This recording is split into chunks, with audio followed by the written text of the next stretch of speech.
टूटे तो सजाना सीखो, कोई रूठे तो मनाना सीखो, रिश्ते तो मिलते हैं मुकद्दर से, बस उन्हें खूबसूरती से निभाना सीखो। नमस्कार, आधा आकाश हमारा कार्यक्रम में मैं हूँ श्रुतिपुरी, आपकी दोस्त और होस्ट। और खुशबू रिश्तों की इस क्रम में आज हमारे स्टूडियो में हमारे साथ हैं मीडिया धर्मी और रंगकर्मी सुनील चौहान और उनकी प्यारी सी धर्मपत्नी साक्षी।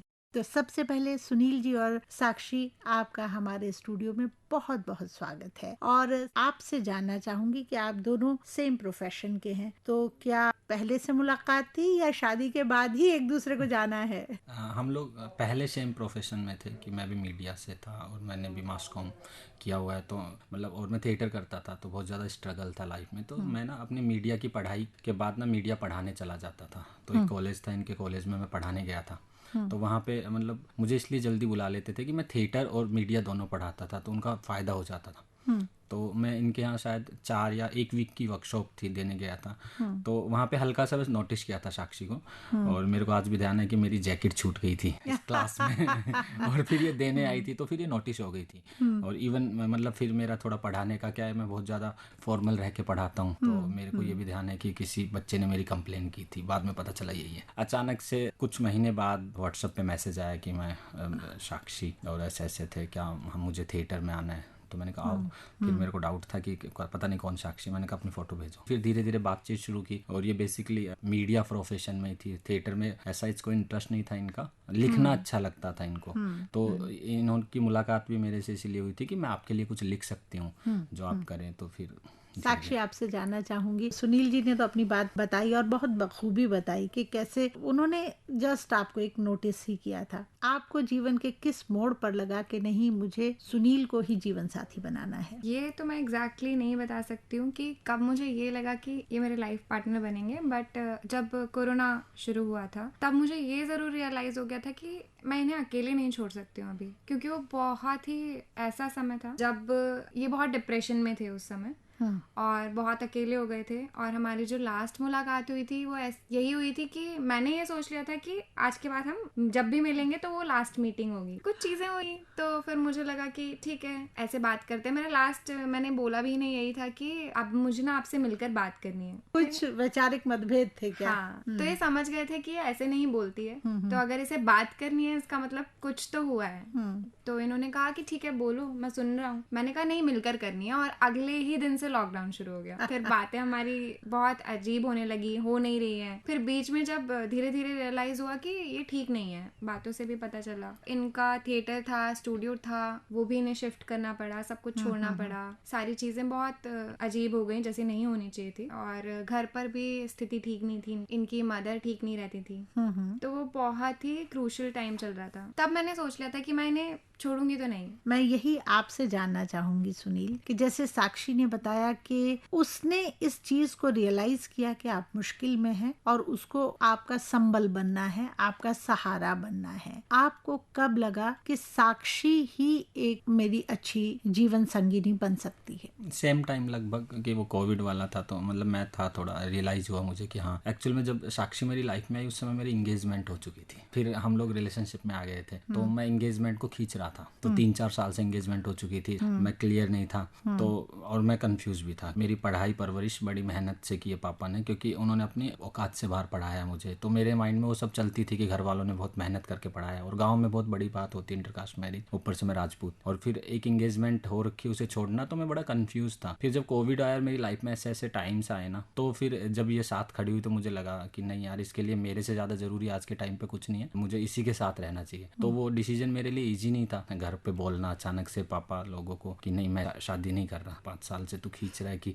मैं सेटल हो जाऊँ, सेटल हो जाऊँ। अब सेटल हो गया तो मैंने फिर मैंने इंगेजमेंट फिर अपने भैया को सब बताया कि ऐसे ऐसे एक लड़की है, फिर हमारी बात होना शुरू हुई, और फिर उस दिन मैंने फाइनल कर लिया था कि शादी तो इसी से करनी है। सुनील और साक्षी, आप दोनों से सिलसिलेवार तरीके से पूछना चाहूंगी। सेम प्रोफेशन में हैं आप पढ़ रही हैं और आप रंगमंच पढ़ाते हैं, तो क्या कभी ऐसा कोई पल नहीं आता जब आप दोनों के मतभेद ज्यादा बढ़ते हों, और अगर बढ़ते हैं तो उनको सुधारते कैसे हैं, उनमें सामंजस्य कैसे बैठाते हैं? सबसे पहले साक्षी, आपसे पूछना चाहूंगी।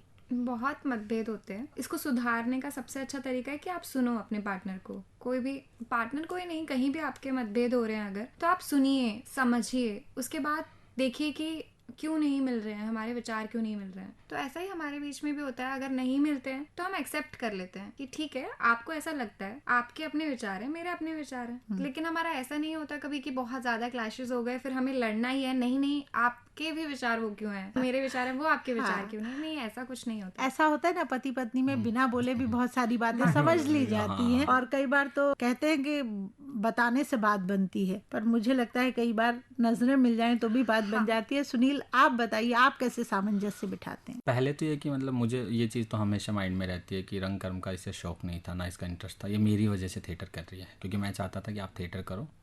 तो मतलब मैं नहीं चाहता था कि कंप्यूटर में आके फोड़े, मीडिया लाइन में जाए। तो वो चीज़ मेरे माइंड में रहती है कि ये तो मेरी वजह से कर रही है। अब इसने मुझसे ज़्यादा सीख लिया तो अच्छी बात है, क्योंकि जब आप नए नए स्टूडेंट्स होते हो ना, आप बहुत ज़्यादा क्रिएटिव करने की कोशिश करते हो, फिर धीरे धीरे जैसे आप काम करते जाते हो, आप प्रोफेशनल और प्रैक्टिकल होते जाते हो।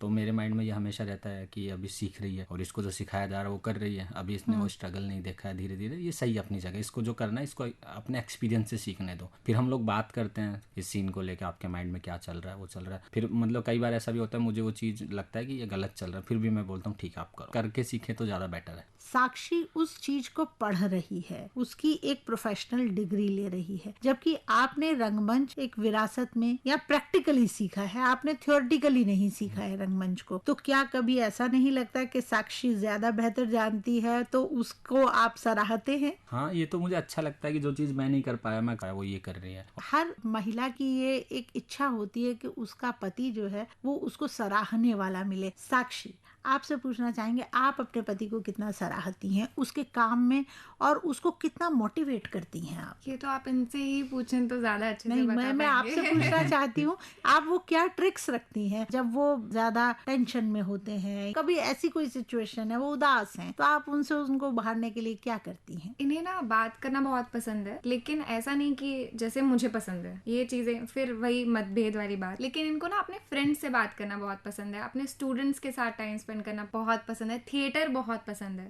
तो जब कभी भी ये उदास होते हैं तो मैं इनको बिजी कर देती हूँ। जो चीजें इन्हें पसंद है मैं उन चीजों में बिजी कर देती हूँ, या कुछ अच्छा बना दिया इनके लिए, या कहीं चलो ठीक है टाइम स्पेंड करके आते हैं, या कुछ चीजें हैं जो इन्हें पता है जैसे कि कुछ चीजें होती है ना, घर पे ऐसे ही बात कर रहे हैं, हंसी मजाक चल रहा है, कई बार तो एक चाय की प्याली ही बहुत बड़ी स्ट्रेस बस्टर बन जाती है। लाइफ में ऐसा है कि सुबह उठ रहे हैं, चाय मिल रही है, दूसरी साक्षी है चाय। हाँ, पूरे दिन पूरी रात में कभी भी हो सकता है कि इन्होंने देखा मुझे और ठीक है मैं चाय लाती हूँ। आप दोनों को मुस्कुराते देखकर बहुत अच्छा लगता है, लेकिन एक चीज और पूछना चाहूंगी कि रंगमंच में कोई टाइमिंग्स नहीं होते हैं। आप कभी रिहर्सल करने बैठे हैं तो वो देर रात तक भी खिंच जाती है, और वहीं परिवार में पत्नी की भी ये इच्छा होती है कि उसको भी समय मिले। ऐसी स्थिति में आप कैसे सामंजस्य बिठाते हैं? मतलब ज़्यादातर तो कोशिश होती है जिस प्रोडक्शन में बिजी हूँ उसमें साक्षी को इन्वॉल्व कर लिया जाए, तो कहीं ना कहीं इनडायरेक्ट 2-2, 4-4 मिनट चुरा लेते हैं काम से, है ना। और फिर क्या है कि इसलिए भी सेम प्रोफेशन में लाने की एक वजह थी कि एक दूसरे को हम समझ सके बेहतर। लास्ट टाइम जैसे इसके प्रोडक्शन चल रही थी, रात रात भर बिजी रहती थी, तो मैं कुछ नहीं बोलता था, ठीक है तुम काम करो बाय, क्योंकि मुझे पता है मैंने वो किया है ना, मैंने भी मतलब प्रोफेशनल डिग्री मेरे पास भी है थिएटर में और एकेडमिक में, तो मुझे पता है तब हम कॉलेज में काम करते थे तो लेट लेट तक काम करते थे, तो वो होता है, तो वो एक अच्छी बॉन्डिंग है कि इतना होता है। लेकिन वही बात कि टाइम देना मैटर करता है, तो उसके लिए हम एक दूसरे के काम में ना इन्वॉल्व हो जाते हैं, तो ना चाहते हुए हम साथ रहते हैं, और कई बार उसमें फिर ये भी फील होता है साथ रहते हुए भी साथ नहीं है, मतलब ये तो है सेम टाइम पे हम फ्री रहेंगे, तो ऐसे ही थोड़ा वो आपस में समन्वय स्थापित करते हैं। झटपट से एक छोटा सा प्रश्न और पूछना चाहूंगी, साक्षी क्या चाहती हैं आप सुनील में अपने हिसाब से बदलाव? मैं ना जैसे शुरुआत से ये चीज रही है, ये मुझे ना हमेशा पूछते थे कि देखो मैं ठीक नहीं हूँ, या थोड़े बहुत इनसिक्योरिटी सबको होते हैं, तो तुम कभी चाहती हो क्या कि मैं अपना पेट कम कर लूं? तो मैं हमेशा बोलती थी कि देखिए आप कभी भी बदले ना अगर, तो मेरी वजह से मत बदलिएगा, या ये सोचकर मत बदलिएगा कि मैं चाहती हूँ तो आप बदल जाएं। आपको अगर लगे ना कि आपको बदलना है और वो आपके लिए बदलाव अच्छा है। जैसे कि जनरेशन बहुत चाहती है कि मेरा पार्टनर बहुत अच्छा दिखे, फिजिकली बहुत अच्छा दिखे, बट मेरा ये है कि ना इमोशनली मुझे बहुत ज़्यादा सपोर्ट चाहिए, कि मेरा पार्टनर इमोशनली बहुत अच्छा हो, मुझसे कनेक्ट रहे। फिजिकली अपीयरेंस मेरे लिए इतना मैटर नहीं करता है। मेरे हिसाब से मुझे इनमें कोई बदलाव नहीं चाहिए, क्योंकि अगर चाहिए होता तो शायद मैं साथ ही में नहीं होती। साक्षी, आपको सुनते हुए लग रहा है कि सुनते चले जाएं। आप इतनी छोटी उम्र में इतनी गहरी गहरी बातें कर रही हैं, बहुत अच्छा लग रहा है। सुनील, साक्षी अपने जीवन में आपको लेकर क्या बदलाव लेकर आए? नहीं, बदलाव तो चाहिए होते तो फिर वो साक्षी नहीं बचेगी, मुझे तो साक्षी चाहिए ना। साक्षी है वही है कि अगर ये बदल गई तो फिर साक्षी नहीं रहेगी। तो मुझे है कि मुझे कोई बदलाव नहीं चाहिए, जैसे हम लोग खुश हैं और अच्छा है। दोनों ने साथ मिलकर जिंदगी में क्या मुकाम हासिल करने की सोची है, ताकि उस मुकाम को हासिल करके भी आप ऐसे ही रिश्तों में खुशबू बरकरार रख सकें? नहीं, मतलब मेरा तो ये है कि मेरे तो अपने टारगेट्स हैं और मैंने इसको हमेशा कहा कि आपके अपने टारगेट्स होंगे, कि मतलब ऐसा नहीं होगा मेरी वजह से आपका थोड़ा करियर डिस्टर्ब होगा या फिर आप जो चाहते हो नहीं, मैंने छूट दे रखी है कि आप चाहो। और ज़्यादातर लोग हमें हस्बैंड वाइफ बोलते नहीं है। अगर आप हमें देखोगे घर पे भी कोई आता है तो ऐसे लगता है दो फ्रेंड एक साथ रह रहे हैं। हम लोग बिल्कुल वैसे नहीं रहते हैं। मतलब ये जो चाहती है वहाँ पे पहुँचे, ये कामयाब हो। और मेरे भी अपने टारगेट्स हैं कि थिएटर, क्योंकि मैं ऐसा हूँ कि हर मंथ फिल्म ऑफर होती है, बट मुझे थिएटर करना अच्छा लगता है। और तो मेरा यही है कि मेरा थिएटर में नाम हो, कि मेरे जानने के बाद लोग मुझे पढ़ें, मेरे बारे में जानें। तो उसके लिए कोशिश है लगातार करना। नहीं सुनील, हम तो ये कहेंगे आपके जाने के बाद नहीं, आपके रहते हुए भी लोग आपको याद करेंगे, आपके साथ रंगमंच करना पसंद करेंगे और आप रंगमंच की बहुत सारी ऊंचाइयों को छुएंगे। खाने में पसंद कैसी है? बहुत अलग अलग है, क्योंकि अलग अलग हाँ, है तो खाने में झगड़ा नहीं होता नहीं कभी? नहीं नहीं नहीं, तो ऐसा नहीं कभी होता। आपकी पसंद की सब्जी ना बने तो कभी ये नहीं कहते नमक ज्यादा है? क्योंकि एक्चुअल में वही है ना कि मेरी जो परवरिश हुई बिल्कुल गांव के माहौल में हुई, तो मैं थोड़ा देसी हूँ दिल्ली में आके, और ये दिल्ली में पली बड़ी है, तो थोड़ा ये चाइनीज टेस्ट वाली, मैं देसी टेस्ट वाला। लेकिन हम लोग ना मतलब वही कि दो ऑप्शन लेके चलते हैं कि जिसको जो खाना, या फिर एक दूसरे की पसंद को पसंद करते हैं, लेकिन काफ़ी हद तक हमारी चॉइस मैच करती हैं। अच्छी बात। साक्षी ने कभी नहीं चाहा कि सुनील का टेस्ट जो है चाइनीज डेवलप कर पाऊं मैं? नहीं, मुझे ज़रूरत ही नहीं पड़ी। मैं बस क्योंकि अगर तुम्हें मुझे अपनी फ्रीडम, अपना आसमान मिला। हाँ, मैं खुद खाती हूँ, ये खुद ही आ जाते हैं, फिर खुद खाने लगते हैं, तो अब इन्हें अच्छा लगने लगा है। अच्छा, मुझे ये बताओ कि आपके जीवन में रोमांटिक पहलू कब आया? आप लोगों ने बताया कि कोविड टाइम में आप लोगों की बातचीत होना ज्यादा शुरू हुई, तो ऐसा क्या था? खिंचाव एक दूसरे की तरफ कैसे बढ़ा? बिल्कुल दिल से बताना। 10 अक्टूबर। 10 ये बिल्कुल दिल से बताया है। इसके बाद बोलने की मुझे कुछ जरूरत ही नहीं है, क्योंकि ये डेट ही बहुत रोमांटिक है तो वो हमारे लिए। 10 अक्टूबर की क्या मिस्ट्री है वो बताइए। 10 अक्टूबर वही कि जब हम कोविड के बाद मिल रहे थे, क्योंकि हम रिलेशनशिप में थे, लेकिन वो बोलते नहीं कॉम्प्लिकेटेड रिलेशनशिप था वो, कि हमें लग रहा था फ्यूचर नहीं है, क्यों एक दूसरे के साथ है, ये तो किसी और से शादी कर लेगा एंड ऑल। लेकिन वो 2 अक्टूबर को जब हम मिले तो ना सब कुछ क्लियर करके मिले।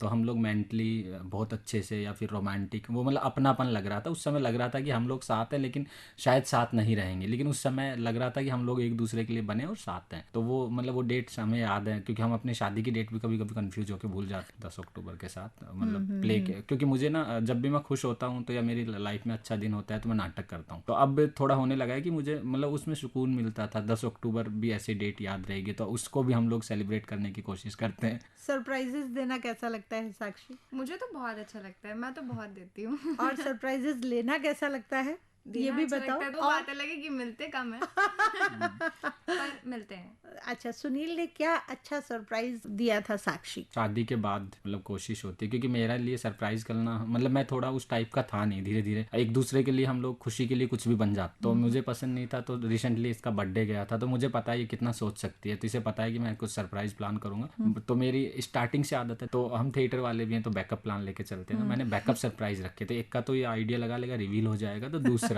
तो घर पे जो भी मतलब पार्टी वार्टी थी वैसा माहौल, डेकोरेशन, तो वो हो गया। फिर मैंने कहा चलो खाना खाने चलते हैं। तो पास में हमारा स्टूडियो, तो स्टूडियो में सब स्टूडेंट रुके हुए थे, लोग था, तो वो वाला भी इसके लिए जो इसने उम्मीद नहीं की थी। वो वाला मतलब उस समय से लगा कि पहली बार। और बाकी तो सरप्राइज अब देना अच्छा लगता है, लेकिन कई बार ना ये बहुत ज्यादा सरप्राइज प्लान करती है। शौक की वजह से मुझे ताला तोड़वाना पड़ जाता है। ये कहानी सुनना चाहेंगे कि क्या शौक मिला था और कैसे ताला टूटा अभी था? रिसेंटली इनका बर्थडे आया, तो हम लोग बाहर थे और मुझे डेकोरेशन करवाना था घर पे, क्योंकि 4 जून जून। अच्छा, अभी मसूरी दिल्ली से हम लोग वापस आ रहे थे, सबसे कोऑर्डिनेट कर लिया मैंने, जो भी हमारे स्टूडेंट्स हैं या घर पे जो भी हैं पीछे से जो आ सकते हैं। तो पता चला मुझे ना चाबी मैं छोड़ के गई, ना हमारे साथ जो रहते हैं वो छोड़ कर गए। और फिर बच्चों को मैंने बोला, फिर उन्होंने लास्ट ही बोला कि कैसे करना है आप बताइए, स्टूडियो में करना है क्या करना है। मैंने बोला करना तो घर पे ही है। तो उन्होंने बोला क्या करें, मैंने बोला कोई बात नहीं, जाओ ताला तोड़ दो।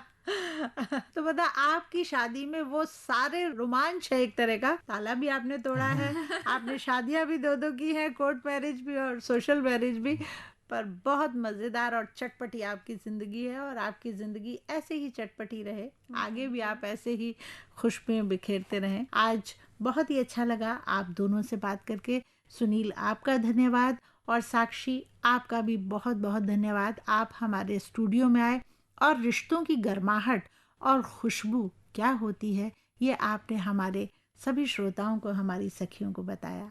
आपका बहुत बहुत धन्यवाद।